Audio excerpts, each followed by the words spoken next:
Fala galera, tudo bom? Aqui é o professor Lucas, estamos aqui começando mais uma videoaula de correção, né? E essa videoaula é um paliativo para que a gente, continue os estudos perante essa crise do coronavírus, que infelizmente está deixando a gente de quarentena, mas que a gente torce para que logo logo passe. Então olha só, essas videoaulas são um complemento ao estudo de vocês estão assistindo as videoaulas do site também, No início de cada capítulo a gente tem o QR Code, que aí vocês podem ver também uma videoaula explicativa, e essa videoaula que eu estou fazendo agora é só para corrigir as atividades, as questões do módulo de vocês, beleza? Eu passei a atividade semana passada e a gente vai fazendo assim, cada semana eu vou atualizando um pouquinho e a gente vai caminhando, tá certo? Sempre torcendo para que essa situação não se agrave e que a gente possa voltar logo ao convívio, beleza, galera?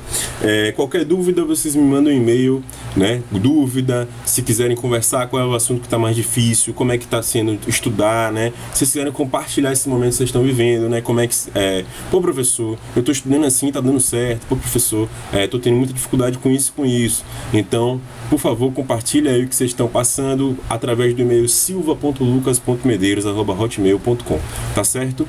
E aí vamos lá. Eu passei para vocês as atividades do Explorando Seus Conhecimentos. A gente está no capítulo 3, que fala de circuitos elétricos, eletrostática e circuitos elétricos, e aí a gente já está no final do capítulo, que ele é um capítulo bem curto, os conceitos trabalhados por ele são conceitos bem importantes do nosso dia a dia, mas que a gente já está vendo desde o começo do ano, que é produção de energia, energia renovável, não renovável, transformação de energia. A gente chega finalmente nos circuitos elétricos, que é a energia na nossa casa, tá certo? Então vamos lá, eu passei para vocês as páginas 45, 46 e 47 do módulo principal, do nosso módulo normal. Vamos que vamos. Página 45. Explore seus conhecimentos. E aí tem lá, questão 1. A imagem abaixo representa dois objetos que adquirem características distintas ao serem atritados um contra o outro.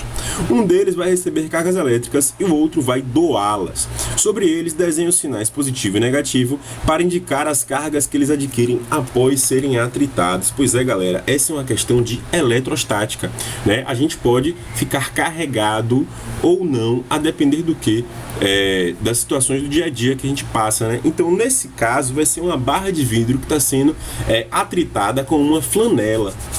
Nesse caso, vai acontecer o quê? A flanela, ela vai pegar os elétrons da barra de vidro. Como ela vai pegar os elétrons são propriedades, são partículas do átomo com carga negativa. Então, se a flanela, ao atritar, ela pega os elétrons, a flanela vai ficar o quê? Negativa, porque o elétron tem carga negativa. Já a barra de vidro, ela vai doar os elétrons, ela vai perder os elétrons dos átomos dela. Como ela vai perder os elétrons, a barra de vidro, ela vai ficar o quê? Positiva, tá certo? Então é só desenhar um maisinho na barra de vidro, porque ela está perdendo os elétrons, e um menusinho na flanela, tá certo? Então, nesse caso, como é eletrostática, você não está vendo a condução da eletricidade, A gente só vai ter a diferença de cargas, a flanela negativa e a barra de vidro positiva. E aí, com o passar do tempo, com certeza, essas cargas vão se equilibrar de novo, Porque a gente sabe que o ar também, ele está carregado de quê? De íons, Então, provavelmente, essas cargas vão se equilibrar mais uma vez. Mas por algum certo tempo, Por um pequeno tempo, a gente vai ter o quê? Uma diferença. A flanela vai ficar negativa e a barra de vidro positiva. Beleza pura, minha gente. Vamos que vamos. Página 46, passamos a página e chegamos na questão número 2. Aí olha só a questão número 2. São 3 figuras de 3 circuitos elétricos. Se a gente está falando de circuito elétrico, não é mais eletrostática, Nos circuitos elétricos, a energia elétrica caminha, tá certo? Então a gente vai ter o quê? Um movimento dessas cargas atômicas, dos elétrons. Então olha só, as figuras A, B e C representam 3 circuitos elétricos. Considerando que as pilhas e as lâmpadas estejam em boas condições, responda às perguntas propostas. Letra A. Em quais dos circuitos poderia estar circulando corrente elétrica? Justifique a sua resposta. Então olha lá, galera, a gente tem esses 3 circuitos aqui, o circuito A, B e o C.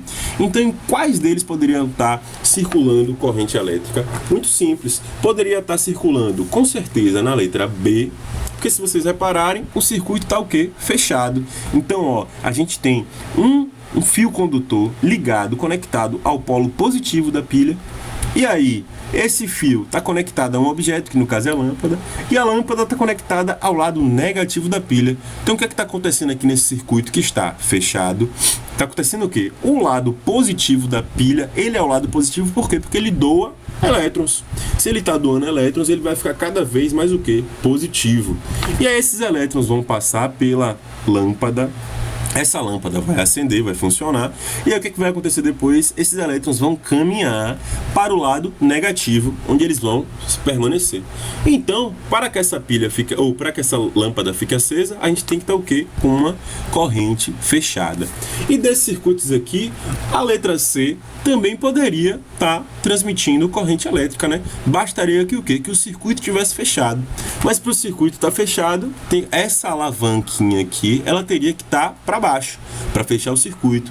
Essa alavanca, ela funciona que nem o interruptor da luz da nossa casa. Quando você aperta o interruptor, o circuito fecha, acende a luz. Quando você aperta o interruptor de novo, o circuito abre e aí apaga a luz.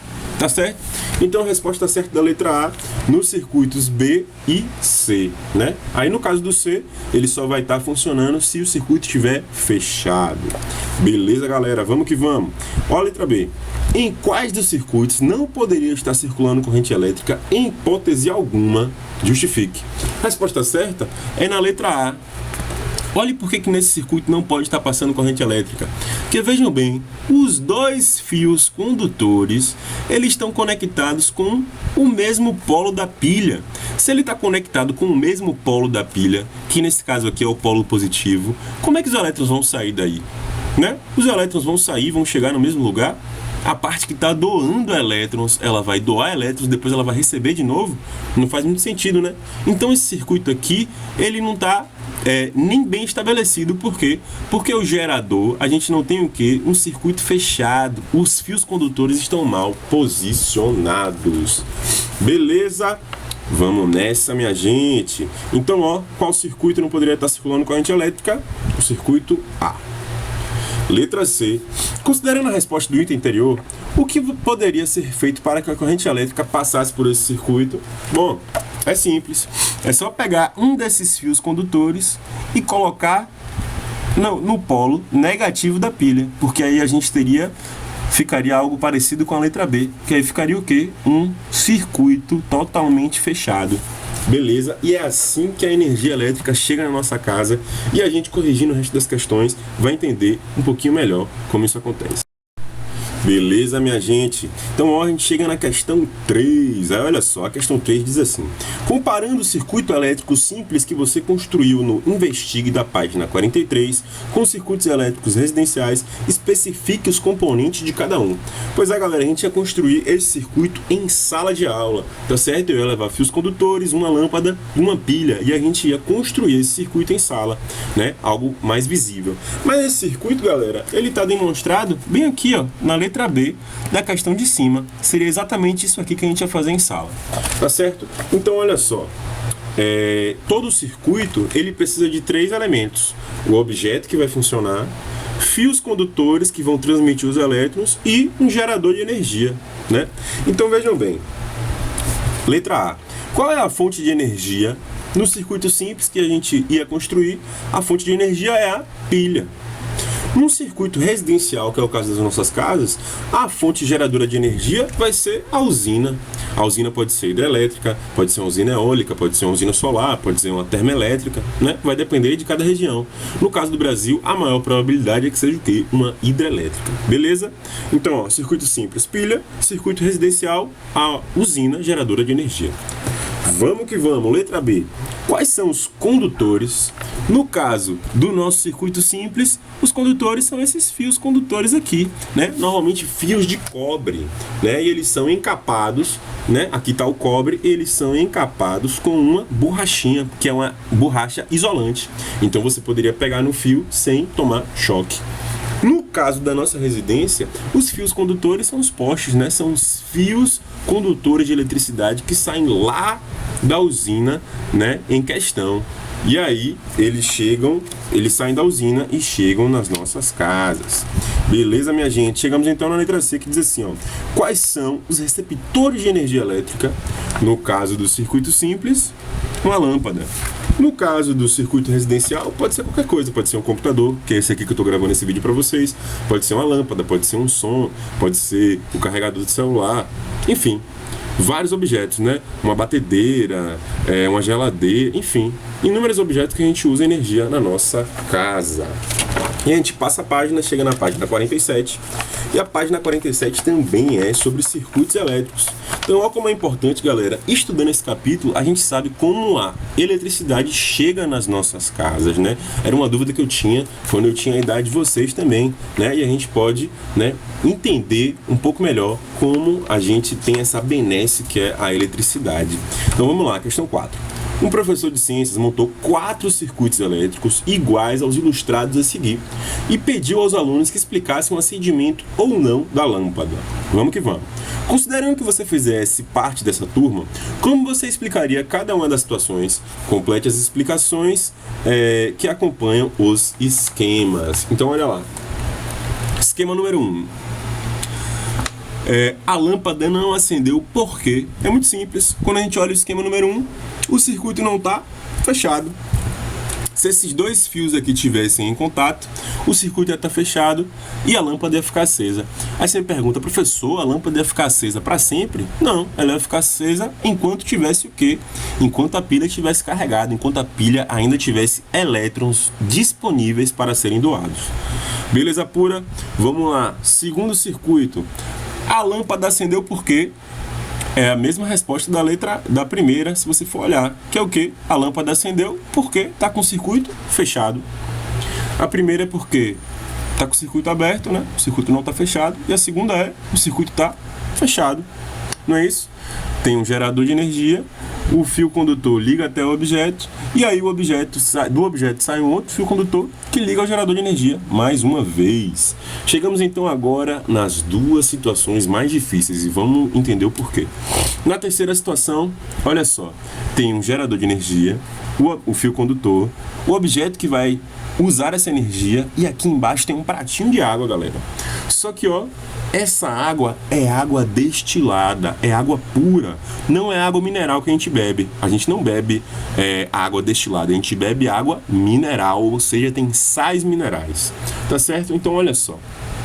Por que a lâmpada não acende quando a gente coloca uma baciazinha de água pura? Bem, a resposta está nisso. A água pura é a água só com a molécula da água, é o H2O, né? É a água pura, a água destilada. Como ela não tem minerais, ou seja, ela não tem íons, ela não tem os diversos tipos de minerais, ferro, cloro, sódio, enfim. Como ela não tem esses minerais, ou seja, como ela não tem esses íons, não vai poder o quê? Transmitir corrente. Não, os elétrons eles não vão conseguir passar por essa água. Só que olhe o caso, o último caso. Aqui embaixo é água e sal.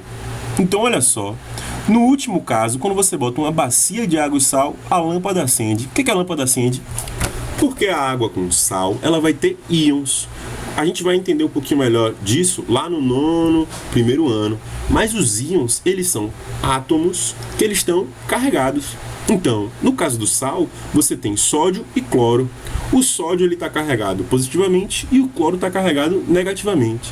Como eles estão carregados, eles têm, digamos assim, uma carga, ele tem polos, eles conseguem transmitir os elétrons que passam de um fio condutor para o outro. Então, galera, é por isso que seria a mesma coisa da gente pegar a água do mar. A gente poderia tomar um choque bem perigoso com a água do mar. Por quê? Porque a água do mar é salgada, logo ela não isola, ela conduz elétrons, tá certo? Espero que vocês tenham entendido, tenha ficado claro.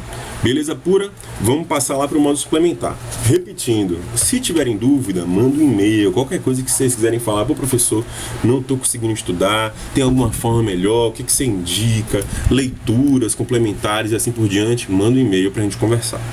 Beleza, minha gente? E aí a gente vai lá para o módulo suplementar, página 73, né? Eu passei para vocês a atividade toda do capítulo 3, né? Circuitos elétricos. É um capítulo rapidinho que fala até um pouco mais de história e de propriedades do átomo, né? E são essas propriedades do átomo que fazem o quê?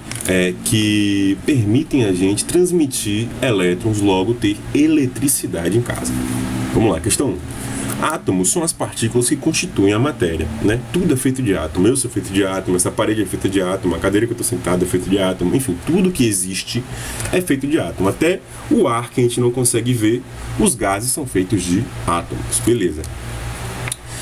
São compostos por unidades menores, subpartículas do átomo. O átomo já é minúsculo, imagine, ele ainda assim consegue ser dividido, né, em prótons, nêutrons e elétrons, responsável pelos fenômenos elétricos. Quanto à carga elétrica de cada subpartícula do átomo, é correto afirmar? Bom, é correto afirmar a letra E. O próton é uma subpartícula positiva, né? O nêutron, ele é uma subpartícula neutra, ele não é nem positiva nem negativa. E o elétron é uma subpartícula negativa, né? Isso é uma convenção. A gente estudando o átomo, a gente resolveu dar essa nomenclatura para essas propriedades, né, do átomo, para essas subpartículas do átomo. Beleza? Resposta certa, letra E. Questão 2. Olha a questão 2. Pensando agora na estrutura do átomo, podemos dizer, galera, a letra D. Olha só, prótons e nêutrons, né? Pensando num desenhozinho do átomo, a gente tem aquele desenho que tem uma massinha no meio. Essa massinha é feita de prótons e nêutrons. E ao redor dessa massinha no meio, a gente tem uma nuvem de cargas elétricas, a gente tem uma nuvem de elétrons. Então, pensando na estrutura do átomo, a gente tem um núcleo, digamos assim, formado por prótons e nêutrons e uma nuvem de elétrons ao redor dele, tá certo? Então a resposta certa é a letra D. Prótons e nêutrons ficam no núcleo, enquanto os elétrons ficam na periferia do átomo. Beleza pura? Vamos nessa, questão 3. Ainda sobre as relações entre as subpartículas atômicas, é correto afirmar que... É correto afirmar a letra B. Essa questão é sobre as cargas. Então, olha só, cargas iguais, elas não se unem, elas se afastam, né? Como se fosse um ímã. O ímã é a mesma coisa. O ímã é feito de cargas diferentes que se atraem. Então, no caso aqui, ó, a resposta certa é a letra B. O próton é positivo. Se ele é positivo e eu tenho um outro próton aqui que também é positivo, esses prótons, eles não se unem, tá certo? Eles tendem a se afastar. A mesma coisa em relação ao que? Elétrons. Elétrons são negativos. Se eu tiver um outro elétron próximo desse, eles tendem a se afastar. Agora, no caso de um próton positivo e um elétron negativo, cargas diferentes tendem a se juntar. Por quê? Porque são diferentes. A gente vai entender um pouquinho melhor essas propriedades lá no ensino médio. Mas é algo que vocês podem perguntar assim: pô, professor, beleza, cargas semelhantes tendem a se afastar, né? Positivo com positivo se afasta, negativo com negativo se afasta, positivo e negativo se juntam, beleza. Mas em relação ao átomo, ao núcleo do átomo, a gente tem um bocado de próton junto. Por que eles não se afastam?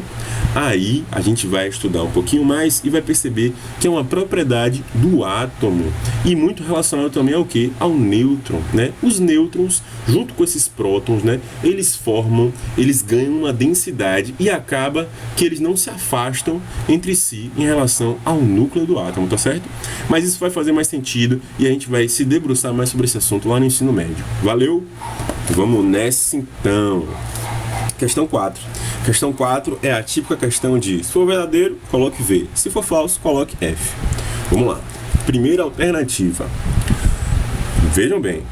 Quando o circuito elétrico se encontra fechado, não há passagem de elétrons pelos condutores para manter a lâmpada acesa. Olha só, essa resposta está falsa. Porque quando o circuito elétrico está fechado, existe passagem de elétron. Então, essa questão está falsa. E se você quiser destacar o porquê, você só marca um X no não. Tá certo? Quando o circuito está fechado, há passagem de elétrons. Beleza pura. Olha a próxima alternativa. Em uma luminária de mesa, os fios de cobre atuam como condutores e a lâmpada é o elemento que utiliza energia para funcionar. Verdadeiríssimo. Olha a terceira. Quando acionamos o interruptor de luz para apagá-la, a gente abre o circuito. Então, ó, a gente tem um circuito, ele está fechado. Quando a gente abre o circuito, a lâmpada apaga. Por quê? O circuito vai estar aberto e não vai estar correndo energia. Quando o circuito está fechado, está correndo energia ao redor desse circuito.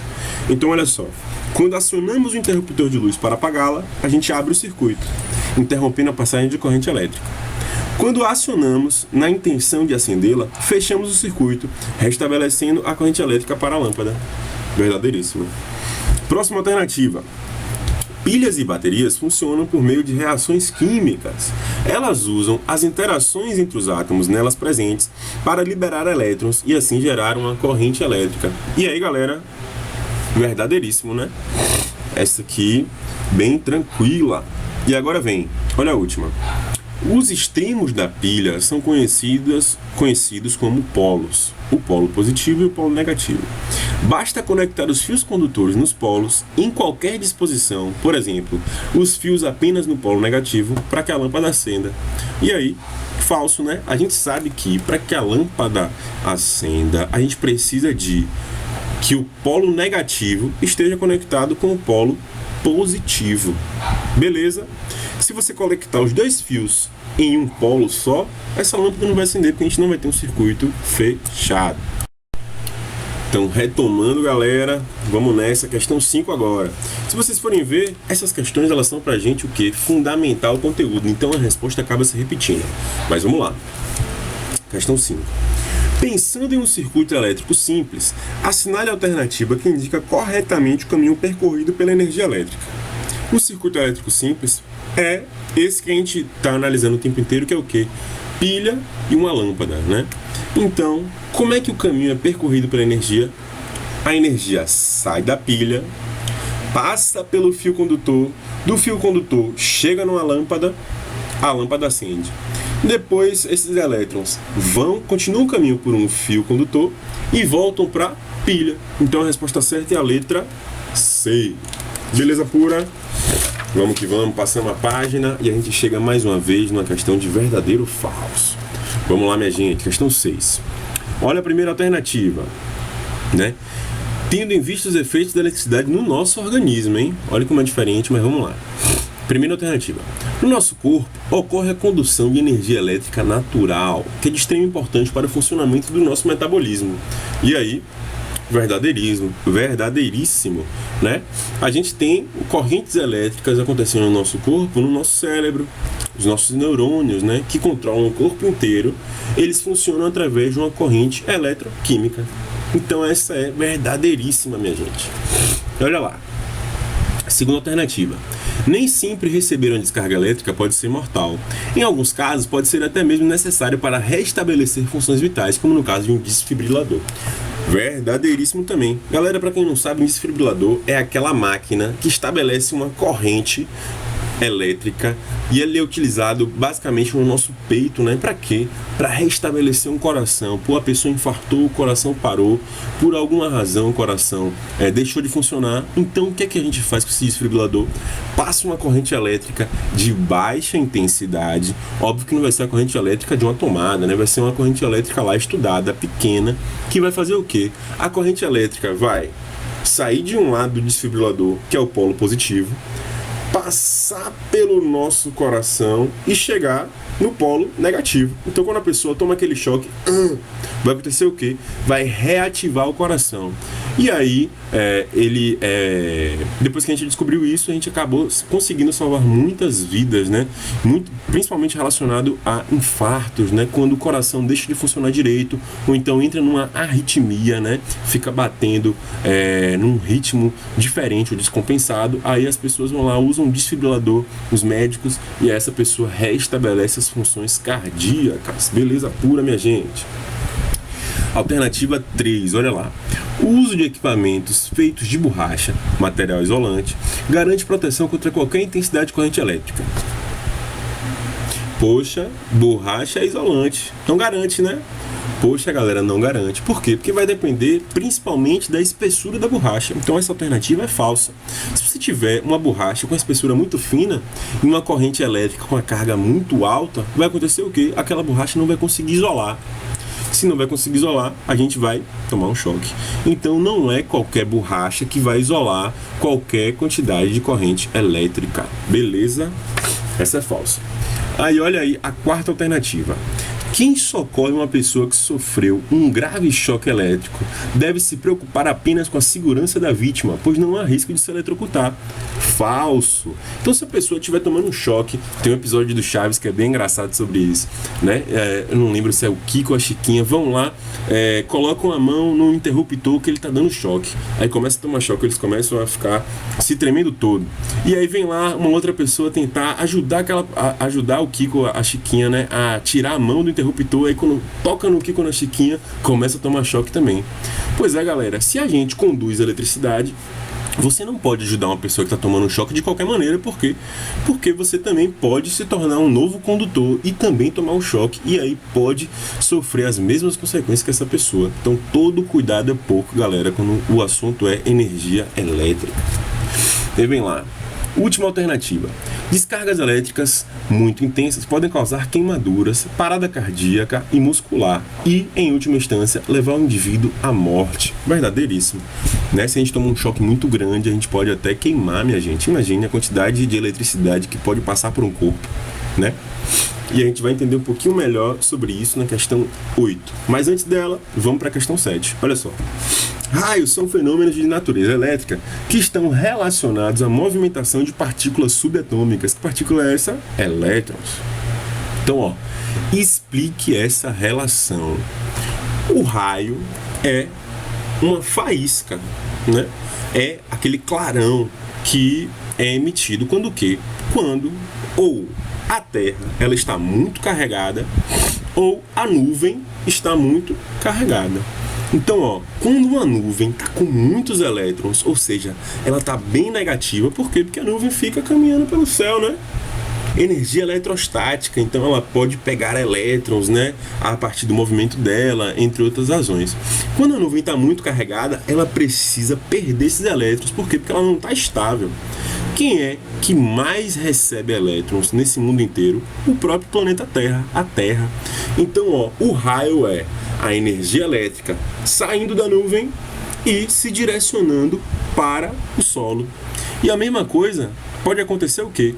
Quando a Terra, o chão, está muito carregado eletricamente, esse chão ele pode enviar essa energia para uma nuvem. Então o raio pode acontecer tanto de cima para baixo, quanto de baixo para cima. Incrível, né? E isso acontece com a velocidade e energia tão grandes que primeiro a gente vê o clarão, que são os elétrons, e só depois a gente escuta o quê? O som, o barulho, que é o trovão. E o trovão é o quê?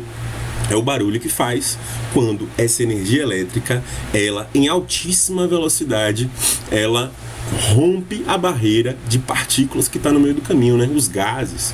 Então aquele barulho é a eletricidade rompendo os gases para chegar na Terra, ou o contrário, né? Sair da Terra para chegar nas nuvens. Beleza, galera? Vamos lá, questão 8. Vimos que o circuito elétrico é composto por um gerador, um condutor de corrente e algum aparato que utilize essa energia para funcionar. Embora esse mecanismo simples ofereça muita praticidade para a vida moderna, é necessário ter cuidado ao lidar com aparelhos ligados à energia elétrica para que não se receba uma descarga elétrica, um choque. Né? Qual a função desempenhada pelo corpo humano no circuito elétrico quando se recebe a descarga elétrica? Então vamos lá. Pensem aí comigo. Alguém, por alguma razão, algum acidente, colocou o dedo na tomada. Quando essa pessoa colocou o dedo na tomada, e principalmente se ela estiver descalça, o que vai acontecer? Os elétrons vão sair da tomada, percorrer o nosso corpo inteiro e vão para onde eles conseguem se estabilizar, que é o quê? O chão, a terra. Então, galera, o nosso corpo ele vai funcionar como um condutor de energia, ele vai funcionar exatamente como um fio do poste. O nosso corpo vai conduzir esses elétrons da tomada para o chão. Quem é que vai ser o gerador dessa corrente elétrica? A usina, né, que pode ser hidrelétrica, eólica, enfim. Quem é que vai ser o receptor final? A Terra. Quem é que vai conduzir esses elétrons? Nesse caso, infelizmente, o corpo de uma pessoa. Beleza, minha gente? Passamos a página, chegamos então nas 3 últimas questões que são bem tranquilas, olha lá. Questão 9. Pilhas e baterias podem ser consideradas como meios de armazenamento de energia elétrica, permitindo o funcionamento de diversos aparelhos sem a necessidade de conectá-los a uma tomada. Em que aspecto as pilhas e baterias se assemelham às usinas elétricas? Pois é, elas são o quê? Geradoras de energia. Só que no caso, elas vão gerar energia química. As pilhas, elas elas conseguem produzir uma corrente através dos elementos químicos que estão dentro dela, né? Dos íons que estão dentro dela. E aí você pode ver lá no computador de lítio, enfim, do elemento químico que compõe aquela pilha. Só que no caso das usinas geradoras, vai depender, né? A gente tem a usina geradora que gera energia através do movimento da água, do movimento mecânico, né, da água girando na turbina. Vai ter a usina eólica que produz energia através do movimento do vento, né? E assim por diante. As placas solares que produzem energia através da química que está ali, que consegue absorver a luz do sol, e assim por diante. Beleza? Questão 10, olha lá, a questão 10 é bem simples. É comum que eletricistas e outras pessoas utilizem equipamentos de borracha, como botas ou luvas, quando vão inspecionar instalações elétricas. Qual a vantagem oferecida pela luva de borracha a um eletricista que esteja exercendo o seu trabalho? Simples, né? A luva de borracha funciona como um isolante elétrico. A depender da intensidade do circuito que essa pessoa esteja usando, uma luva de borracha já vai ser suficiente para a sua segurança, não é isso? Mas a gente viu na outra questão que vai depender o quê? Da espessura da borracha, tá certo? Essas luvas de borracha que a gente usa em casa para lavar prato, com certeza não são um bom isolante em comparação à luva de alguém que trabalha com isso, né? De alguém lá da Coelba que sobe nos postes, enfim, e assim por diante. Então a luva funciona como o quê? Como um isolante elétrico. Então, beleza, chegamos na última questão, galera. Questão 11. O filósofo Tales de Mileto foi provavelmente o primeiro estudioso a tentar explicar o fenômeno que conhecemos como eletricidade. Ele friccionou um bloco de âmbar, uma resina, contra um pedaço de pele de carneiro, verificando que depois que outros objetos, como a palha, eram atraídos pelo âmbar. Explique por que, nesse experimento, a palha é atraída pelo âmbar. Pois é, galera. É eletrostática, né? Quando a gente pega o âmbar e passa a pele de carneiro ela vai fazer o quê? Roubar os elétrons do âmbar. Se ela rouba os elétrons do âmbar, ela vai ficar carregada negativamente. E o âmbar vai ficar o quê? Como ele perdeu o elétron, ele vai ficar mais positivo, né? Como ele fica mais positivo, ele vai conseguir atrair qualquer substância pequena que esteja o quê? Com cargas negativas. Então a palha, ela vai ser atraída ao âmbar, por quê? Porque provavelmente essa palha vai estar também negativa e o âmbar positivo. Então, como a gente viu, cargas opostas se atraem. Fechou? Valeu, galera, espero que vocês estejam gostando. E aí, se vocês estiverem gostando, tiverem recomendações, dúvidas, por favor, me mandem um e-mail, vamos conversar, vamos passar nesse momento juntos, né? Que é um momento realmente muito delicado, uma crise que a gente não estava esperando, e a gente está aqui dando o melhor para poder complementar e continuar com os estudos sem nenhum prejuízo. Valeu, grande beijo, saudade de vocês e até a próxima.